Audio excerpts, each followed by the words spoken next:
Hello అందరికీ. మీరెప్పుడైనా పాతకాలం పద్ధతిలో మటన్ కర్రీ ట్రై చేశారా? ట్రై చేయకపోతే మాత్రం చేయమనే చెప్తాను. అంటే మనం చిన్నప్పుడు అమ్మమ్మ, నానమ్మ వాళ్ళ ఇంటికెళ్ళేవాళ్ళం కదా!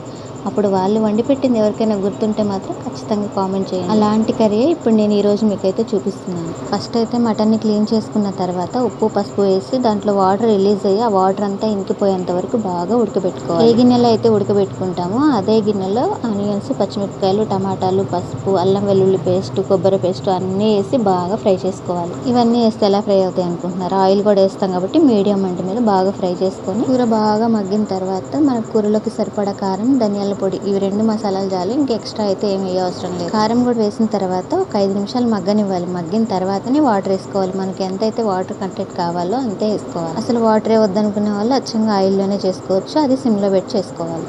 కూర మొత్తం బాగా ఉడికిన తర్వాత స్టవ్ ఆపేస్తే మనకైతే మటన్ కర్రీ అయితే రెడీ అయిపోతుంది. చూస్తేనే కలర్ఫుల్గా ఉంది కదా! ఛానల్ సబ్స్క్రైబ్ చేసుకొని ఒక లైక్ చేయొచ్చు కదా!